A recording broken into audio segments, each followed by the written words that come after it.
ঠিক। সত্যি এই মাছগুলো একজন ফিশ কিপারের কাছে রূপকথার অ্যাঞ্জেলদের মতোই সুন্দর। অ্যাকোয়ারিস্টদের অন্তরে সবসময় একটা ভালো লাগার অনুভূতি সৃষ্টি করে এই অ্যাঞ্জেল ফিশ। ফিশ কিপিং হবিতে যারা আছেন বা একজন অ্যাকোয়ারিস্টদের নিজস্ব পছন্দের একটা মাছ অবশ্যই থাকে। কারো গোল্ডফিশ, আবার কারো guppy, molly, tetra, arowana, flower horn ইত্যাদি ইত্যাদি। আমি প্রায় 10 বছরের বেশি এই ফিশ কিপিং হবির সঙ্গে যুক্ত আছি। আমি আমার জার্নি এই অ্যাঞ্জেল ফিশ দিয়েই শুরু করেছিলাম। তাই যদি আমার কথা বলেন তাহলে অবশ্যই অ্যাঞ্জেল ফিশ আমার ফার্স্ট চয়েস। যাই হোক, আমার ফিশ কিপিং হবিতে আসার পেছনে অনেক সুন্দর স্মৃতি অভিজ্ঞতা আছে, সেগুলি অবশ্যই আপনাদের সঙ্গে শেয়ার করব অন্য কোনো দিন অন্য কোনো ভিডিওতে। তো চলুন এখন মূল বিষয়ে আসা যাচ্ছে। মিষ্টি জলের মাছ এবং এরা চিকলিড ফ্যামিলির অন্তর্ভুক্ত। যদিও কিছু অ্যাঞ্জেল ফিশ আছে যারা সল্ট ওয়াটারে থাকতে পছন্দ করে। আজকে আমি ফ্রেশ ওয়াটার অ্যাঞ্জেল ফিশ সম্পর্কে আলোচনা করব।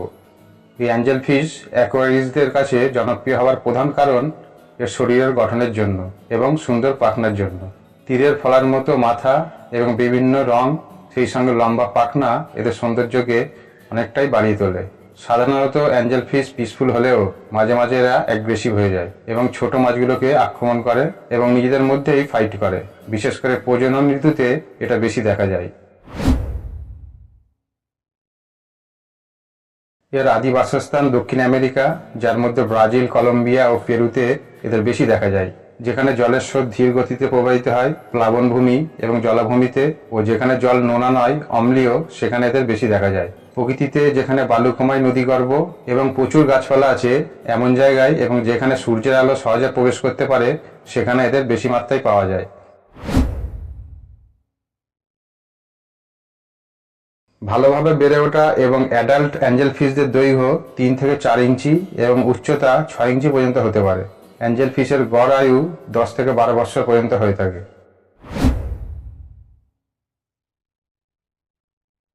অ্যাঞ্জেল ফিশের গঠন চ্যাপ্টা অনেকটা ত্রিভুজের আকৃতি। এদের সামনের দিক থেকে তীরের ফলার মতো দেখতে লাগে। এদের পুচ্ছ পাখনা দেখতে অনেকটা পাখার মতো এবং পৃষ্ঠীয় এবং পেক্টোরাল পাখনা দীর্ঘ হয়। বিভিন্ন রঙের এবং বিভিন্ন প্রজাতির অ্যাঞ্জেল ফিশ পাওয়া যায়। সব থেকে কমন সেটা হলো সিলভার কালারের উপর ভার্টিক্যালি কালো ডোরা দাগ কাটা। সিলভার কালার ছাড়াও gold, black, white, orange and yellow কালারের অ্যাঞ্জেল ফিশ পাওয়া যায়। মার্বেল অ্যাঞ্জেলগুলোতে কোনো স্ট্রাইপ থাকে না। এদের বডিতে কালো, সাদা, হলুদ ইত্যাদি রঙের সংমিশ্রণ থাকে।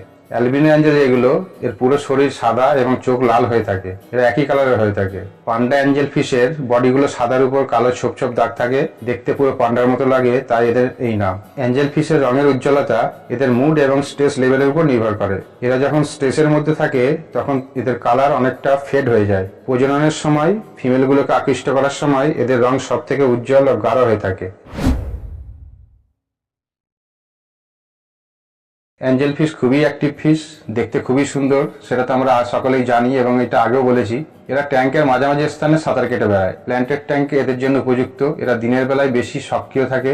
অ্যাঞ্জেল ফিশ সাধারণত পিসফুল প্রজাতির মাছ, তবে মাঝে মাঝে এরা অ্যাগ্রেসিভ হয়ে ওঠে। অ্যাকোয়ারিয়ামে নির্দিষ্ট স্থান কার দখলে থাকবে এটা নিয়ে প্রায় এরা মারামারি করে থাকে, বিশেষ করে প্রজননের সময়। তবে অন্যান্য চিকলিড প্রজাতির মাছদের থেকে এরা অনেক কম অ্যাগ্রেসিভ।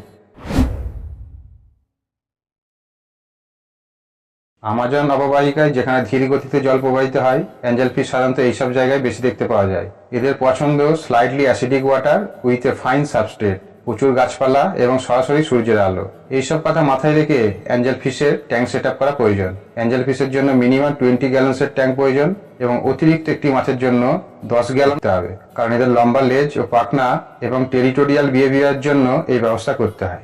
সাবস্ট্রেট সবসময় সফট হতে হবে, হতে পারে সেটা বালি বা এই জাতীয় কিছু, কারণ এদের মধ্যে সাবস্ট্রেটে মুখ লাগিয়ে গর্ত করার প্রবণতা আছে। আমরা যদি হার্ড ও সাফ গ্র্যাভেল ব্যবহার করি তাহলে এদের আঘাত লাগার সম্ভাবনা থেকে যায়, তাই হার্ড মেটেরিয়াল ব্যবহার করা উচিত নয়। অ্যাঞ্জেল ফিশের ট্যাঙ্কে যথেষ্ট লাইটের ব্যবস্থা করতে হবে। এদের 8 থেকে 10 ঘন্টা প্রত্যেক দিন লাইটের প্রয়োজন হয়। আমাজন নদীতে যে ধরনের গাছ পাওয়া যায়, প্ল্যান্ট হিসাবে ট্যাঙ্কে সেই হিসাবেই গাছ লাগানোর ব্যবস্থা করতে হবে। আমাজন সোয়াট খুবই উপযুক্ত অ্যাঞ্জেল ফিশের ট্যাঙ্কের জন্য। এছাড়াও জাভা ফান ও জাভা মস লাগাতে পারেন। ট্যাঙ্কে হাইডিং প্লেসের ব্যবস্থা অবশ্যই করতে হবে। অ্যাঞ্জেল ফিশের জন্য অল্প অম্ল বা স্লাইডলি অ্যাসিডিক ওয়াটার ও জলে অল্প ফ্লোর প্রয়োজন। আগেই বলেছি ট্যাঙ্ক সাইজ মিনিমাম 20 গ্যালন্স এবং অতিরিক্ত একটা মাছের জন্য 10 গ্যালন অতিরিক্ত জলের প্রয়োজন। ওয়াটার টেম্পারেচার মোটামুটি 75 ডিগ্রি থেকে 82 ডিগ্রি ফারেনহাইট হলেই চলবে। জলের পিএইচ লেভেল 6.8 থেকে 7 এর মধ্যে এবং ওয়াটার হার্ডনেস 4 থেকে 12 ডিজিএইচ এর মধ্যে থাকতে হবে। এখানে বলে রাখি, ডিজিএইচ হচ্ছে জলের হার্ডনেস মাপার ইউনিট। ডিজিএইচ মানে degrees of general hardness. DGH নির্ধারণ করা হয় জলের ক্যালসিয়াম এবং ম্যাগনেসিয়ামের পরিমাপের উপর।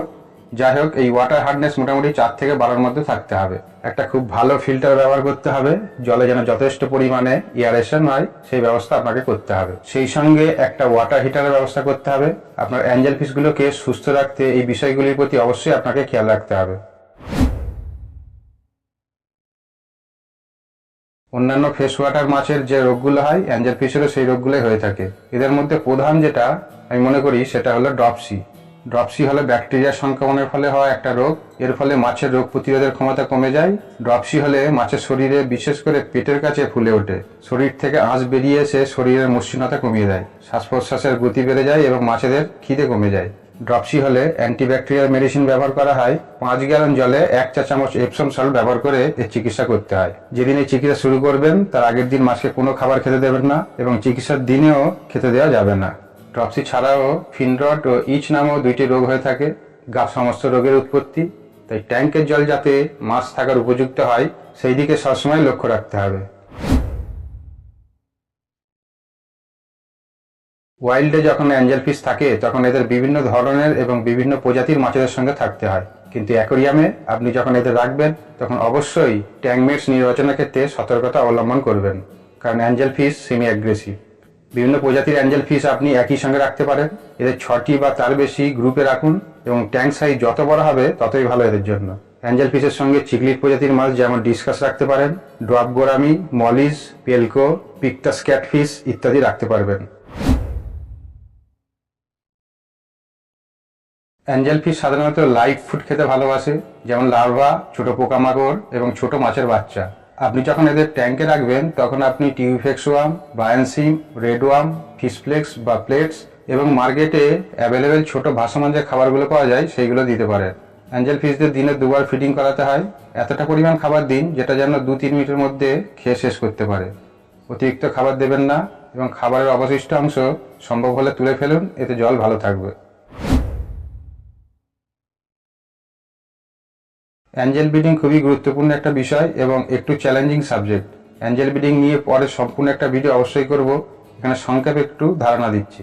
যখন দেখবেন আপনার ট্যাঙ্কে কিছু অ্যাঞ্জেল এক কোণে জায়গা দখল করছে এবং অন্যান্য অ্যাঞ্জেলদের সেখানে আসতে দিচ্ছে না, বা আপনার ট্যাঙ্কের নির্দিষ্ট জায়গা মুখ লাগিয়ে পরিষ্কার করছে, তখন সেই পেয়ার দুটোকে আলাদা করে অন্য ট্যাঙ্কে রাখতে হবে। মিনিমাম 20 গ্যালনস ব্রিডিং ট্যাঙ্কে পেয়ার দুটোকে রাখতে হবে। জলে যেন অল্প ফ্লো থাকে এবং ওয়াটার কন্ডিশন ঠিকভাবে মেনটেন করতে হবে। টেম্পারেচার 82 ডিগ্রি ফারেনহাইটে সেট করতে হবে। ট্যাঙ্কের মধ্যে কোনো মসৃণ জিনিস যেমন টাইলস, মার্বেল, পিভিসি পাইপ বা এগ লেইং প্যাড যেগুলো কিনতে পাওয়া যায় সেগুলো দিতে হবে এবং মাছ জোড়া দুটোকে উচ্চ প্রোটিন সমৃদ্ধ খাবার নিয়মিত খাওয়াতে হবে। কিছুদিন পর দেখবেন এই মাছগুলো ডিম পেড়েছে এবং মেল ও ফিমেল দুজনেই পাখনা দিয়ে ডিমগুলোকে পরিষ্কার রাখছে। 2-3 দিনের মধ্যে ডিমগুলো থেকে হ্যাচ হয়ে বাচ্চা বের হবে। এই সময় যদি দেখেন যে পেরেন্টস ওদের বাচ্চাগুলোকে খেয়ে নিচ্ছে, দ্রুত এদের ট্যাঙ্ক থেকে সরিয়ে দিতে হবে। বেশিরভাগ ক্ষেত্রে পেরেন্টস নিজের দায়িত্বে বাচ্চাদের লালন পালন করে থাকে। বাচ্চাগুলোকে বায়ানসিম খাওয়াতে হবে যতদিন না এদের বয়স কম করে 1 মাস হচ্ছে। 1 মাস হলে অ্যাঞ্জেল বাচ্চাগুলো যথেষ্ট বড় হয়ে যাবে, তখন এদের অন্যান্য খাবারের সঙ্গে ইন্ট্রোডিউস করা। তো অ্যাঞ্জেল ফিশ নিয়ে যদি কোনো কিছু জানার থাকে তাহলে আমাকে অবশ্যই কমেন্ট করে জানাবেন।